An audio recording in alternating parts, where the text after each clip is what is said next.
to start off, I always like to identify on the tape that this is, let's see, Tuesday, July 30th of 2002. And we are here at the ASU Information Center at Rural and Apache doing an interview for the Arizona State Retirees Association Living History Video Project. Can you hear me okay? Yeah. Okay. I'm just checking. Okay. Let me know if you don't hear me. All right. I'll try to speak up for you. And I'd like to have you introduce yourself so we get your full name. I'm Ross Rice, Ross Richard Rice, and some people have called me Triple R. And I've been at ASU since 1950. Okay. I'd like to start with just a little bit of background. Can you tell me about when you were born and where you were born? I can tell you exactly if you're really interested. I was born January 13, 1922 in southwestern Iowa. The town was Shenandoah, Iowa, and I stayed there through part of my college career. Why don't you tell me a little bit about your family? Well, I have a wife, Marie, who happens to be with me here today, and we have 4 children, all girls. And there's Marilyn, and Roxanne, and Valerie, and Lori. What about your family growing up? You mentioned you came from Iowa. Was it a farm that you grew up? Where'd you grow up, and how many kids? Small town, about 6,000 or 7,000 population. It was just a small town. I had a number of cousins who were from farm families, and a lot of the people I knew were farmers and farmers' families for many years. I still have some cousins living on Iowa farms, by the way. What about your parents? What did they do? My father, when I was a kid, growing up, he worked for one of the railroads of the day, the Wabash Railroad, and he worked in the freight department of that railroad in Shenandoah.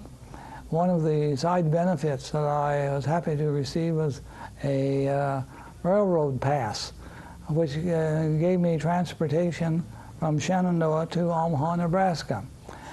Omaha was important to me because there was a university there, and my first chance to go to college. Great. What about your mom? My mother was a housewife, a former teacher. Both of my parents had been teachers at one time in their earlier careers. And in fact, I think they met at a teachers' meeting or teachers' convention in Shenandoah, or one of the smaller towns in that community area of Iowa. My mother had 4 children, of which I was the oldest, and all my 3 sisters are living. Wow, good, healthy family. As a boy, were you a good student? Well, you'd have to ask my teachers and so on. I guess I was a pretty good student. I got through high school anyhow. What were your favorite subjects? My favorite subjects along the way, I suppose, English, the language, and I started picking up some foreign languages along the way, such as I took some courses in Latin, and started picking up some Spanish in college, and then later I took more Spanish and started taking Italian.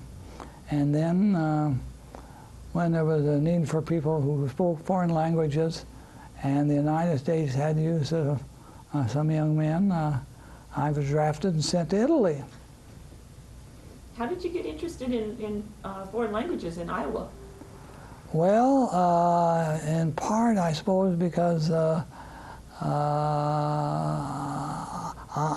not a Catholic, I'm not a Roman Catholic, but I earned an academic scholarship to a Roman Catholic school, Creighton University in Omaha, Nebraska. And so when I went there, I already knew some Spanish language. Then I volunteered for a language school while I was in the military. I was in the military a total of about 3 years. What about as a boy growing up? What kind of things do you remember about your boyhood? That was the Depression years, wasn't it? Oh yes, it was Depression years. Fortunately for me, my family wasn't touched too deeply by the Depression. My father had a job through the Depression years, such as his job was, and we didn't want fit materially for too much of anything. My sisters, they came along, and only myself and my youngest sister went to college.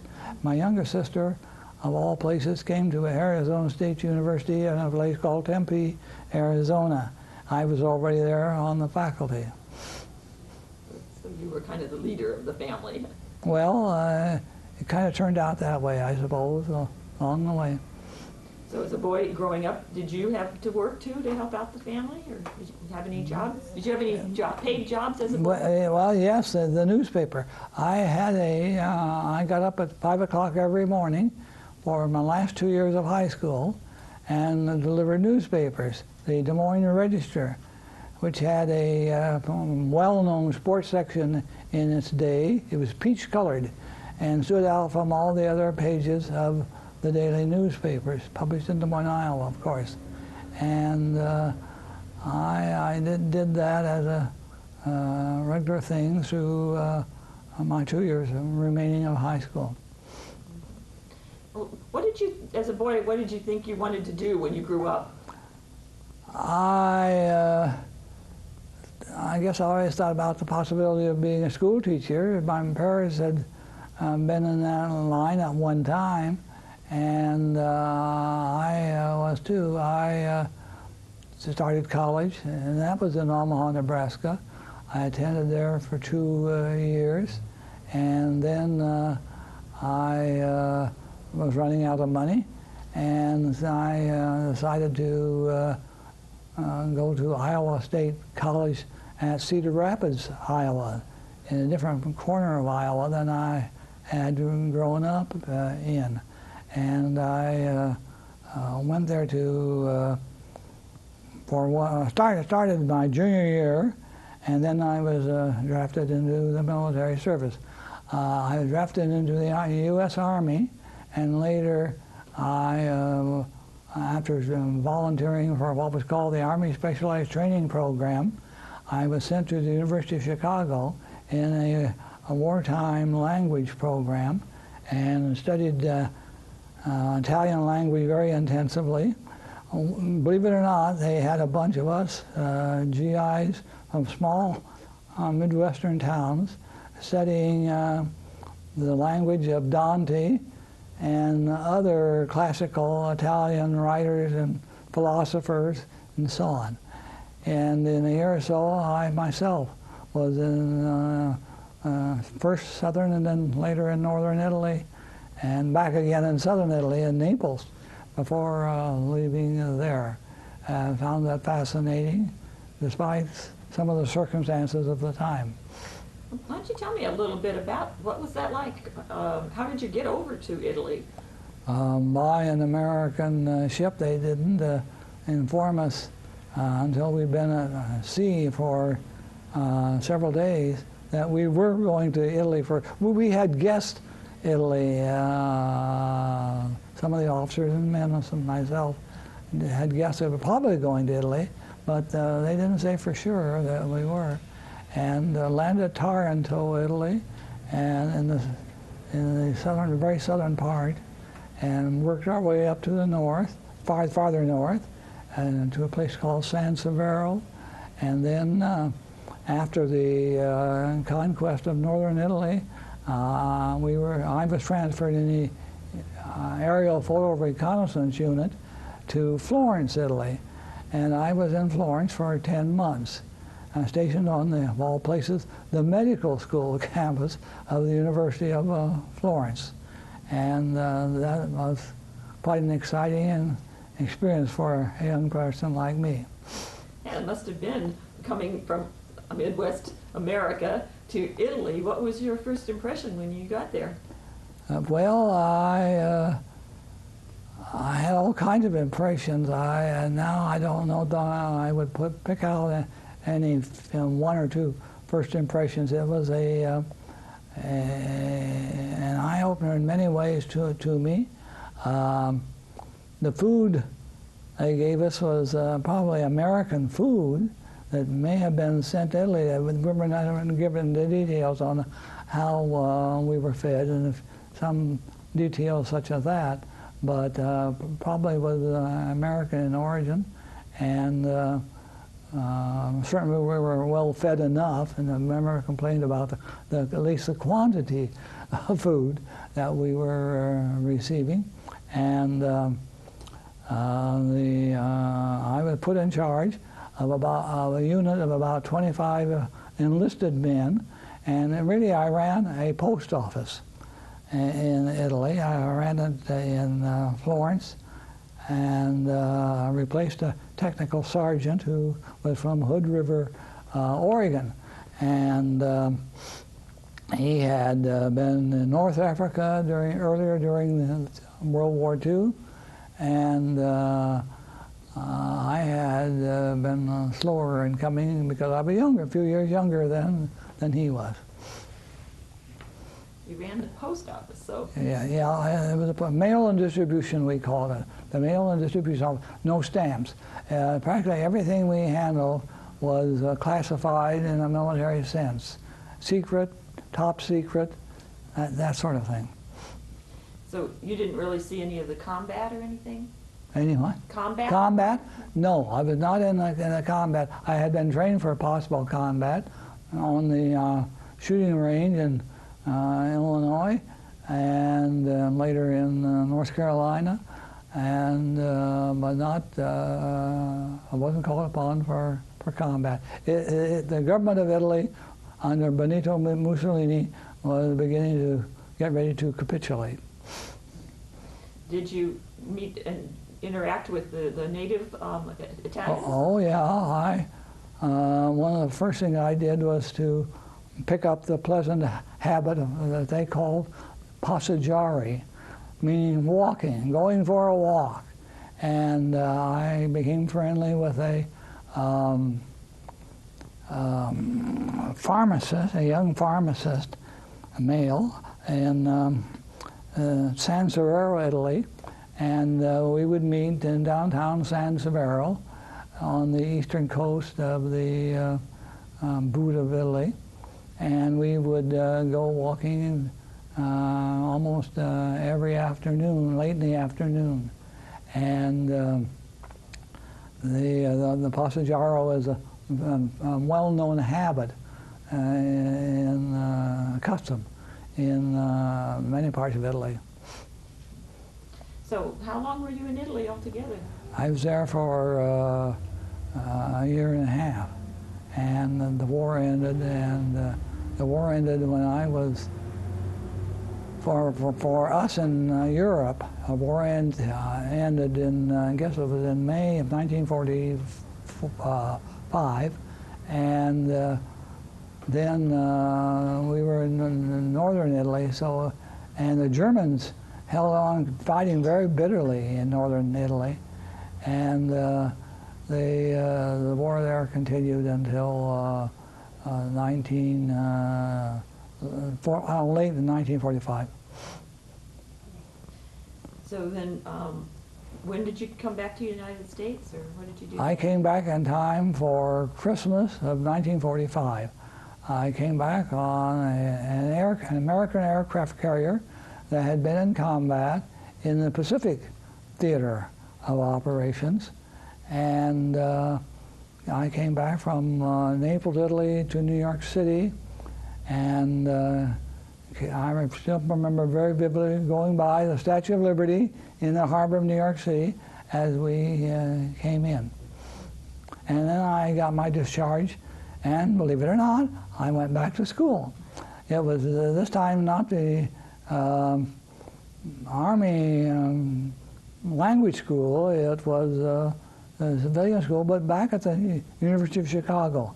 My records were there already. They had been sent there during the war. And my records, I just started in school there, and I later earned a master's and PhD degree from the University of Chicago. And what were you studying there? I had thought of myself as studying American history when I first started going to college, but I guess my service in the military and a university professor at Chicago by the name of Charles Merriam kind of changed me. Charles Merriam had been an elected president of the American Political Science Association. He had been in Italy during World War I, and he very well known throughout the city. He ran for mayor of Chicago unsuccessfully. He ran as a Republican in a Democratic city, and so he didn't make it. But he had a million stories to tell a young guy like me about his career. He had been in the Signal Corps in Rome, Italy, in the First World War. And I kind of followed some years later, much in his path, you might say. He was on the Chicago City Council for several years. And I followed up by becoming a councilman in the city of Tempe, Arizona, where Arizona State University is located. And also I followed up on the city council and mayor as well. Well, going back to your education, why did you decide to go on and get your master's and your PhD?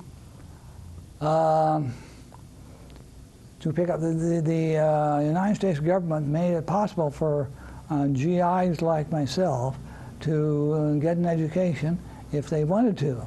And since I wanted to, I'd been doing that until I was drafted for active duty during the war. I went back to school right away, and I hardly let a day go by but while I was in the classroom somewhere. So did you stayed straight through and got your PhD? I went home from the time I got off the aircraft carrier in New York City. I went home by a railroad.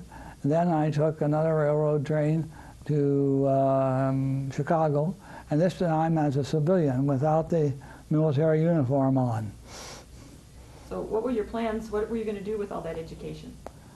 I thought I might teach someday, and I have. I taught nearly 30 years at Arizona State University, Tempe, in the Phoenix area. Well, what brought you out to Arizona? A signed contract with somebody that I don't think I'd ever heard of at that time, somebody named Grady Gamage, who was president of what had been a teacher's college in Tempe, Arizona.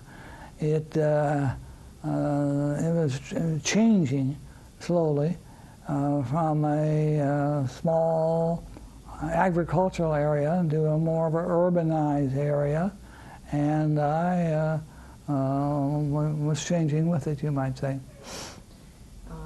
Well, how did you hear about it, or? I registered with the placement office at the University of Chicago, and almost every university or college has a placement office for potential teachers and other types of people who get college work and degrees and so on, and then want to go and make a career and change their lives. Had you ever been to Arizona before? No, I had never been to Arizona before, and I had been away a little over a year since then. I had taught as a visiting professor 1 year at the University of California in Santa Barbara on the Pacific Coast, and we all went over there, all 6 races. So what year was it that you came to Arizona? 1950. And what was your first job here? My first job was as a, what they called a,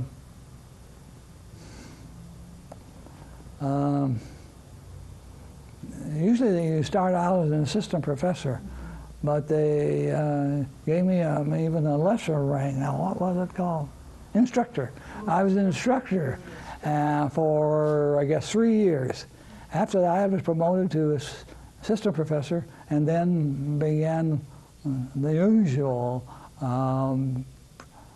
steps to become a professor eventually. And so I was first an instructor, 3 years, and then an assistant professor, which was 3 years, and then associate professor, and finally professor. Of what? Political science. And I found, though, by taking a job at a small town college in Arizona, that I was in most demand in my teaching ability for history, not government, not political science. That came a little bit later. So I taught such courses in American history and Western civilization. I had to study ancient Greece and Rome. But fortunately, I'd been in ancient Rome, but not in ancient Greece. And so I did teach history for a number of years. And eventually, I worked my way into a sequence of political science courses. What was your first impression when you first came out to Arizona? I don't know that I have any first impressions that I would pick out.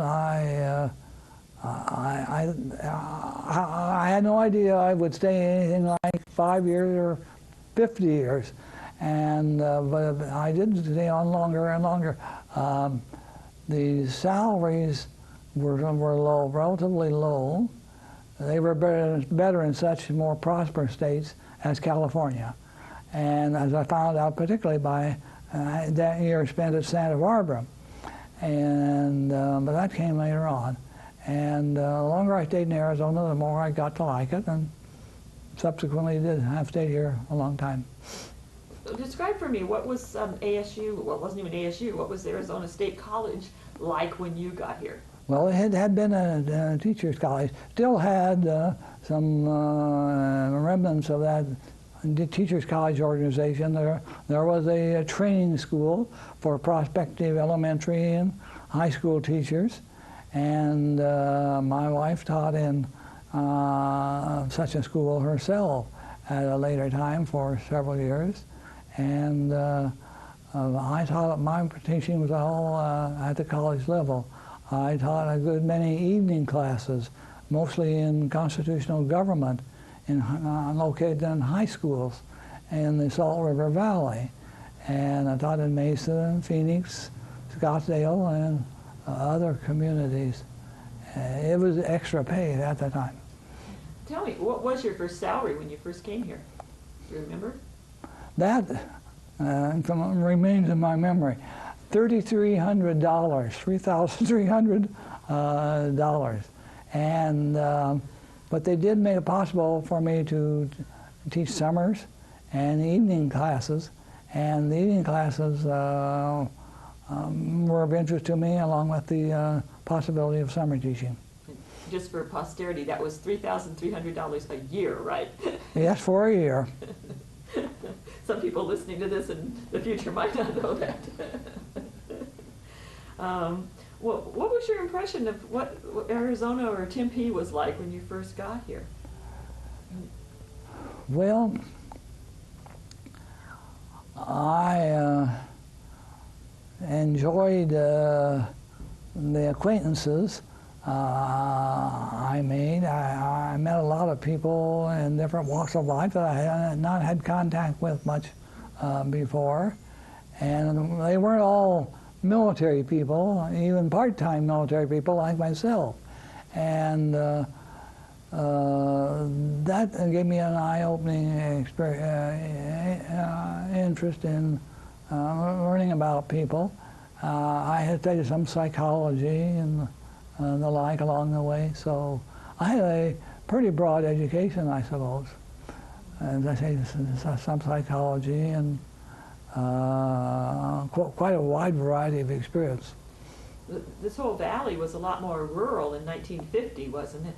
Oh yes, oh yes. This valley depended pretty much upon agriculture, and that simply blossomed after World War II. World War II made a lot of change in Arizona. I think that's sometimes neglected or overlooked. The impact of the war years upon Arizona. More people came in. There were people that came from all over the United States, you might say, to make their homes in Arizona, or at least not to stay a long time and make their home, but at least to stay a short time. Well, they made some impact while they were here. And how big was the campus when you came here? Campus was around 5,000 when I came, and it was changing also. The city of Tempe was beginning to grow at that time too. How big was the city? But the city was more like 6,000 or 7,000 population. It wasn't long until Tempe was larger and then larger than my hometown I grew up in, southwestern Iowa. And the 1950s, 60s, 70s, years of great population change for western states like Arizona. The West was really beginning to grow. And the campus was a lot different then, too. You mentioned Grady Gamage was the one that hired you. What was he like? He was a slightly gruff, learned man. His background was education, and he came from a teacher's college background. He'd been at what is now NAU, Northern Arizona University in Flagstaff, just before coming to Tempe and ASU. And it was pleasant to get acquainted with him. He had H.D. Richardson, Harold Richardson, as his second in command, you might say, at that time. And Richardson was also in the Teachers College mold. What was the department? What department did you work for when you arrived? When I arrived, I worked for a department. It was a combined department, social studies. Social studies consisted of history, political science, and did not include economics. Economics was over in New College of Business, as the case with some other universities. And also we had psychology was not part of our makeup either. Psychology was with education, again in the Teachers College mold. We remained at State Teachers College part of the time for many years thereafter. What was your first office like? First office was pretty much in the central part of the campus. They began to quite a building program, and it seemed like I was put in a new building for a while, about every year. And slowly but surely, I was getting into more recently constructed buildings and leaving the older buildings behind. And I enjoyed the changes in locations. Usually we had more advantages in our background. I took advantage of being in a location, Tempe, a college town, just a few miles from a town that was becoming a large, urbanized western city. That was Phoenix. And so I got to Phoenix whenever I could, when circumstances permitted it, and began to get acquainted with a wide variety of people. One of the first people I did get acquainted with was named Goldwater, Barry Goldwater. He was a member of the Phoenix City Council, and he was one of the Phoenix people I did get acquainted with and nearly day. And my last year of teaching, almost 30 years later, Barry Goldwater was a guest lecturer in several of my classes in political science. Goldwater, in the meantime, I've been in the U.S. Senate for many years and had a national reputation, if not an international reputation by then. What about, did you ever meet Carl Hayden? Well, Carl Hayden was a man who had been born in the year 1877 in Tempe, and he had, his father had founded what became Arizona State University, and Carl Hayden, his father, and others of the time were really pioneers, Western pioneers, and they on the banks of the Salt River, and they set up a new kind of education, and Arizona State University became a research university, and no longer was it a teacher's college alone. There was still a teaching element, yes, but didn't exclusively aim at making new teachers.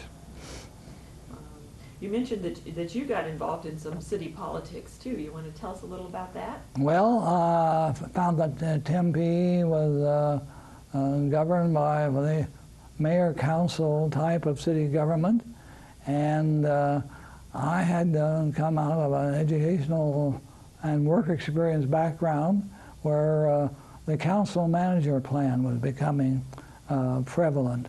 And in the council manager plan, there is an elected mayor, an elected city council. The manager is usually a career person, can be a woman or a man, certainly today. And the manager is really the administrator of the city or town. Today in Arizona, Phoenix, Tucson, most of the larger cities of Arizona are council manager cities. And so I was a supporter of this, and in 1963, just after I had left the council, I was on an elected commission that wrote what is now the present Tempe City Charter. And we have a council manager plan in operation here in Tempe. What years were you on the city council? I was on the city council for a total of 4 years, not a long time, but still long enough to make an imprint, I think. And I was on for 4 years, the last year of which the other 6 members of the council elected me as their presiding officer. I was called the mayor. And what years was that? I was on the council from 1958 to 1962, and the last year of which I was the elected mayor. Right after that, I had received the invitation to teach at the University of California, Santa Barbara, and I accepted that, and gone for a year, and then I returned to ASU after my year in California. How did your experience on the city council impact on your teaching duties at the university? Was there a correlation there? Well, I think there was an impact, certainly. One impact you can see today, we have a mayor of Tempe, after Tempe has grown a great deal in many ways, the university too. A person with ASU credentials is now a mayor, the present mayor, 2002, present mayor of Tempe, Neil Giuliano. But you were teaching about political science, but you were actually living it too, you know. You could say that, yes. I was, yeah. Mm-hmm. So. And I saw lots of changes. One of the changes was that more and more women were becoming involved in government. Arizona even now has a governor who is a woman. Did you ever think you'd see that? I wasn't too surprised. I shouldn't have been. I think I had some idea of it might be coming someday. Not only Tempe, but many places. Well, as you look back over your long career of 30 years of teaching, are there any events that stand out in your mind? I found myself in some controversy in the community. We had a professor at ASU in the philosophy department who became a rather controversial figure during the 1940s and 50s, and he became pretty well known. He was not too popular in some parts of the community. However, the faculty committee, of which I was the chairman, decided that he should be kept on for a longer period. He was granted what in academia we call tenure, and he remained here for a number of years. Who was that? His name was Morris Starsky, and he was a pretty well-known person here at one time. Now he's been gone elsewhere for a considerable period. What about in the 60s, when there was a lot of protesting on campus about Vietnam? There was a considerable period of protest. Vietnam, yes, that's right. Vietnam was an unpopular war in many ways, and that had not been the case with World War I and II. World War I wouldn't have impacted Arizona State very much, but World War II certainly did. Impacted many more people, and then the post-war years, I say, turned out to be very important in the growth and change here at ASU. But what about in the 60s? Was that a kind of a tumultuous period of? Yeah, the 60s were pretty tumultuous themselves. Society was changing. And part of that, of course, was the change where women were demanding and receiving a more of an active role in society than they had before. Earlier, women had one place to go if they didn't want to stay at home and work, the classroom. And that was just about it. And there were some women who did go to places like law school and then couldn't get jobs at one time, and that has begun to change. Did ASU see much with the civil rights of the Oh yes, ASU, well, the Tempe itself had been segregated racially at one time, and that began to change in the 1950s. The big change occurred in the 1960s, and during that time there were civil rights actions at the national level, which of course that impacted what was happening in Arizona as well. And so you begin to see people of Hispanic and other nationalities and backgrounds and languages getting into school. I saw something about a protest on campus in I guess it was in the 50s or early 60s about civil rights. It's the Chicano movement, I think it was. Yeah, the Chicano movement was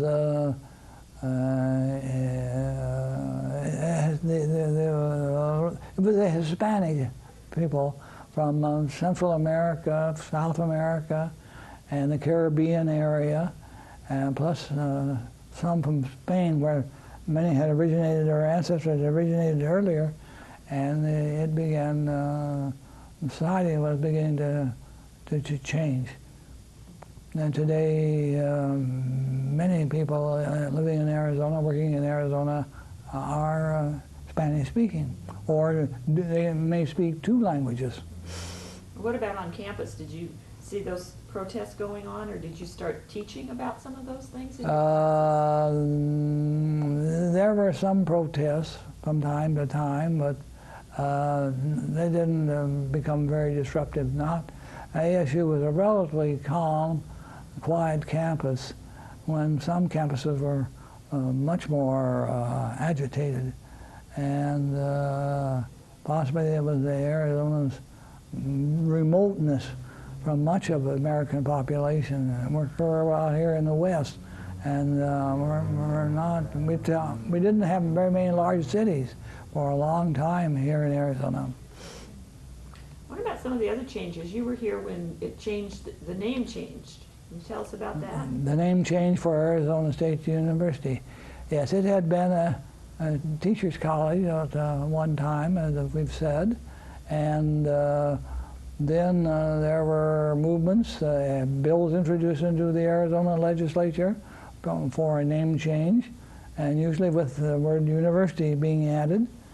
And finally, there was a measure placed on the Arizona ballot in the year 1958, and I'd only been here 8 years at the time, and it passed. There were a number of ASU people involved. My wife, Marie, was one of the people who did some of the public speaking to help convince people to consider a yes vote at that time for a name change. It was successful, and we've had Arizona State University since that time. Well, why don't you tell me a little about your wife? How did you meet her? I met her as a fellow graduate student at the University of Chicago after World War II. And she had been a wave during the war, women in the naval military, and she had what was called the GI Bill of Rights, and as I did. So we both had a chance to go to school, and we both have ended up in teaching careers. Mine has been lifetime, her part-time. She shared it with 4 children. So she came to Arizona with you then? Oh yes, oh yes. Made a whole trip from Chicago in one car. Did you have kids then too? Yeah, we had a baby. My mother came along just to help my wife out on the trip. That must have been an interesting trip.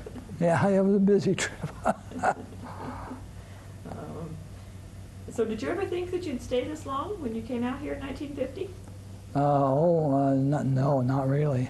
Like a lot of other people, I thought that after a few years of trying it out here in Arizona, and I would probably put in an application elsewhere and go elsewhere. It just never happened that way. I just stayed on. I was satisfied and happy enough to try one more year at a time. They only offered us 1-year contracts, so I stayed on. Why do you think that you stayed? What was it about ASU or Arizona? Opportunity. It was changing. We were never pigeonholed forever. And some people get into kind of a rut. You can get into a rut at universities and a lot of other places. But I never felt that I was done a dead-end rut when I had Arizona State University. There was an opportunity, I thought, if I would apply myself and try a little more, a little harder. As you look back, what do you see as your greatest achievement or most interesting achievement while you were here? I suppose giving a little tenure to a new Department of Political Science. There had not been a separate department when I came. We were part of Social Studies Department. R.K. Willis was the department chairman. He came from an American history background. And I came from a political science background. And D.R. Van Petten, he was from a history background too. He was the first person. And Arnold Tilden also did some teaching in both history and political science. When did that come about? That came about in the 1950s and shortly thereafter. Was it a hard thing, or how did it happen? No, there was no particular opposition, or fortunately somebody had the foresight before I came to put some new course titles in the university catalog, and we were beginning to make moves toward the Department of Political Science even more before I came, and it was just carried out when I came. Did you have something you wanted to ask? Yeah, Marie wanted Ross to say. The book that you wrote on Hayden, you wrote a book on Carl Hayden. Yeah. Yeah, I didn't talk about that very much. You want to pick it up there? Yeah, why don't you tell me about that? Yeah. One of the people that I became very much interested in was the career center Carl Hayden of Arizona.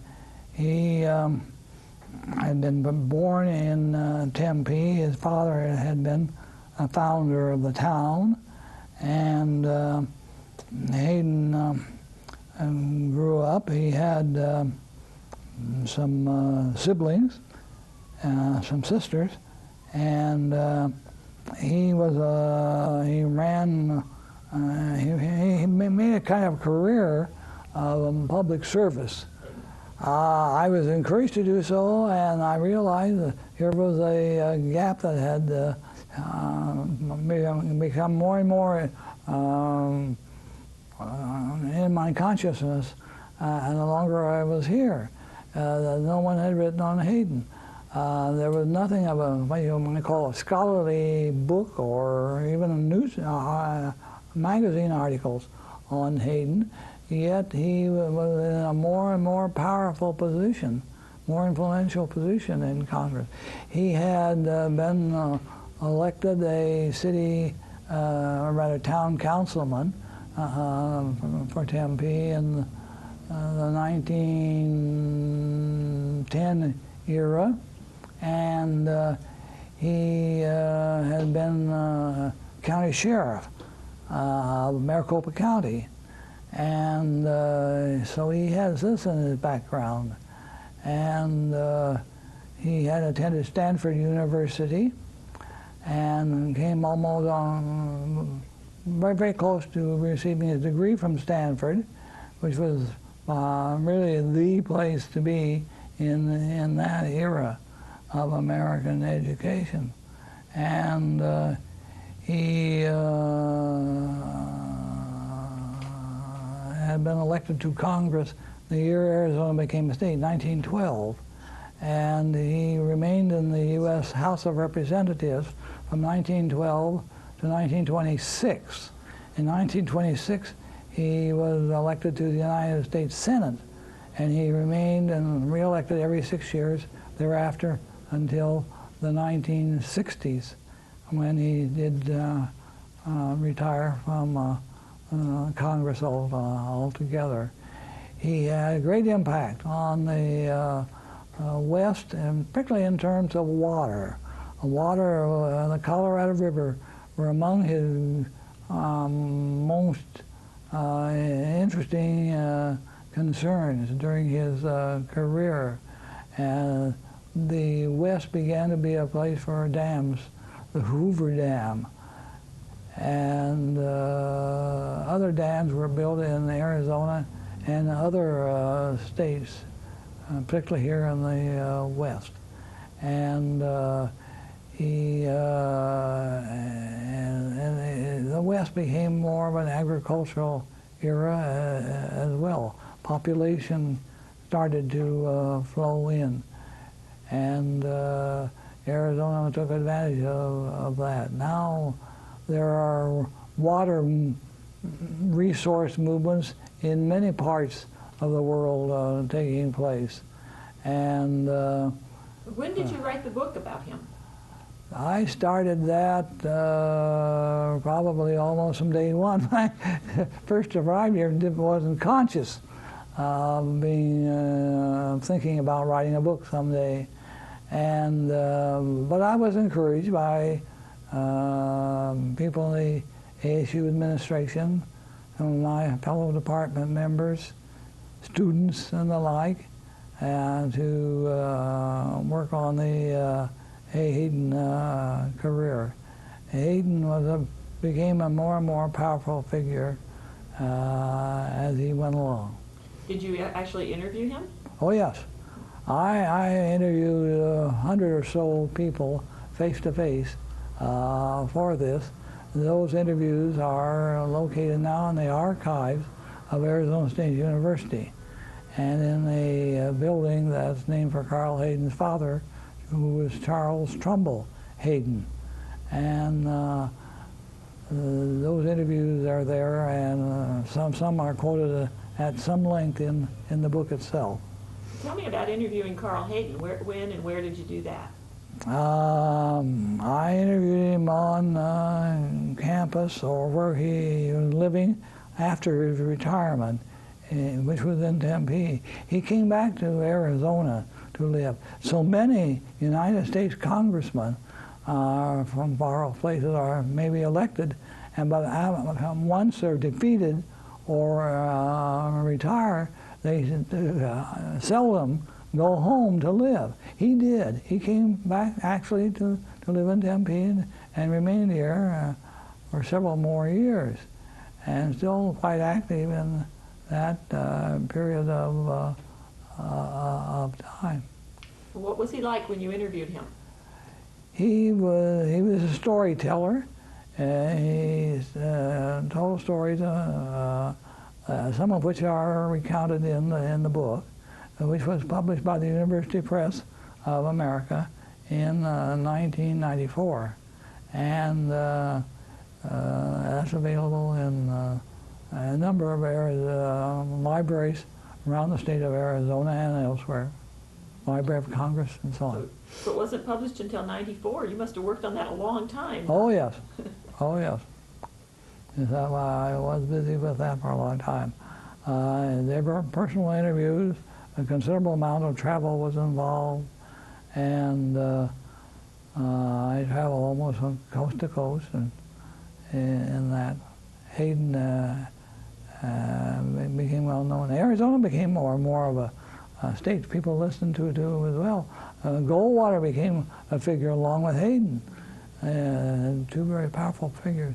Some other people, Ernest McFarland became well known. He was a Democrat, and he became more and more known. He was a governor of Arizona at one time in his career.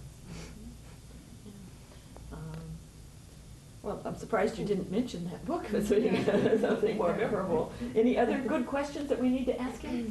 Go ahead. Ross, tell us a little bit about some of your colleagues in the political science department or the social studies department. Who was here in the 50s and 60s that you recall?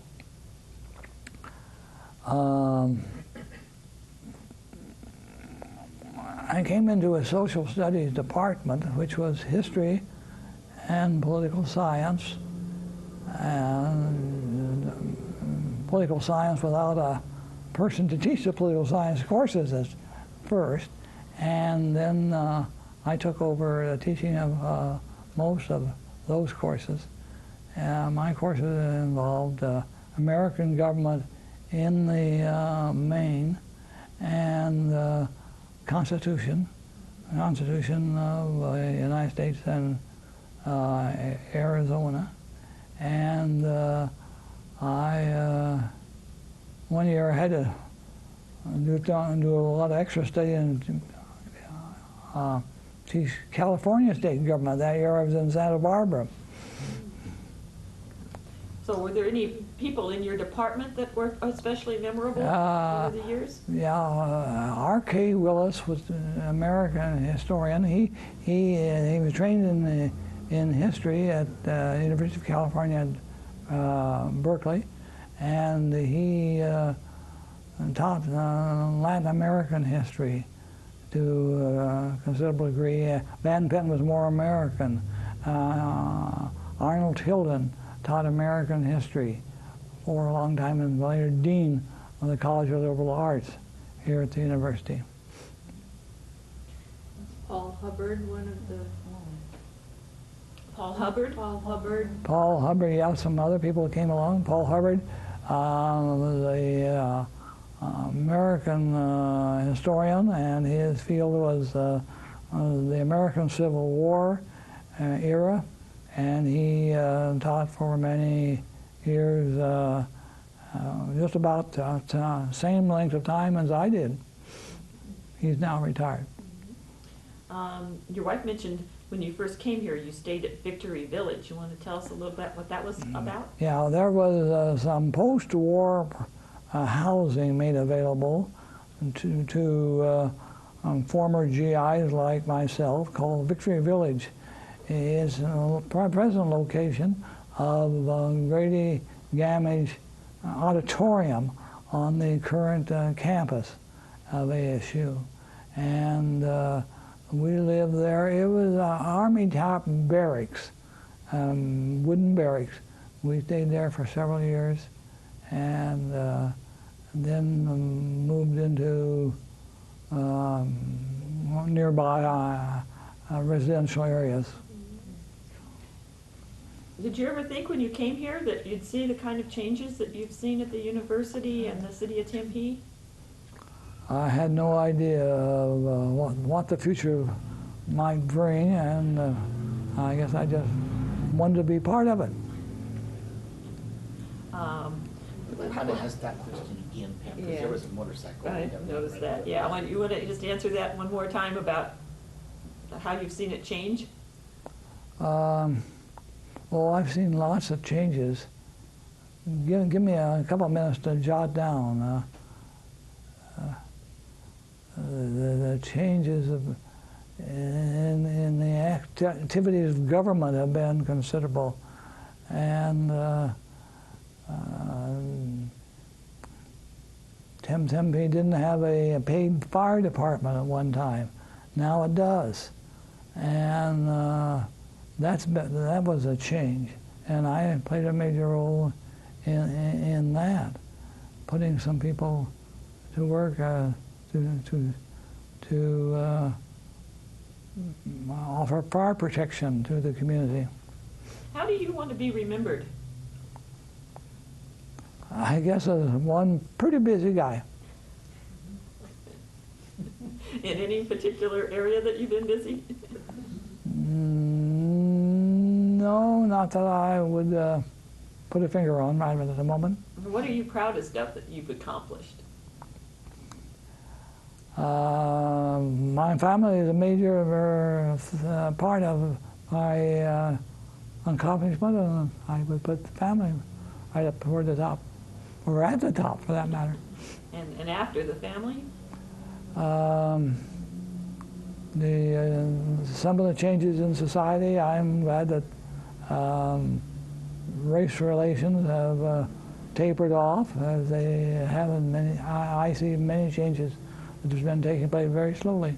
And ASU was ahead of some other universities along the way, behind early, but then later ASU was more of a national university in that regard.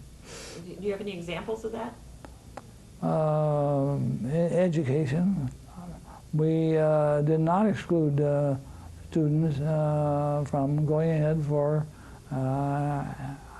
second or third degrees. As the years went by, we welcomed them. And now I understand we have a rather sizable Indian population. In fact, one student I remember was an American Indian who grew up in northeastern Arizona. He was in one of my last classes before I retired, and he got a law degree from ASU and was beginning a legal career the last I heard of him. What was his name? Michael Upshaw. Not a very common name for an American Indian, but his name is Michael Upshaw. What kind of advice do you give young people that are just starting out their careers? I think make an investment and of time in your education. It'll be worth it. It's concise. Nice and concise. Anything else that either of you wanted to ask? Van Patten was, what way was Van Patten connected to your department? Well, one of the people who was in the Department of Political Science, Department of Social Studies when I came, was D.R. Van Patten, Donald Van Patten. And one of his extra duties was to serve in the athletics area, sports. And he one time was asked to be director of intercollegiate athletics, and he filled that role for a period of time. I came from the University of Chicago, and Chicago had dropped some of the competitive sports at one time. Now Chicago has just about all the competitive sports back again, but perhaps without some of the scholarships that some universities depend upon. And I was named by President Homer Durham to be on the Board of Athletic Control, and I was on that for several years. And so I became acquainted with a number of sports figures. Frank Kuish is a football coach, Ned Wolk is a basketball coach, and some others. And so I was wrapped up in sports. Not much more than that. That was one thing that I hadn't expected, and I went along with it as the circumstances demanded.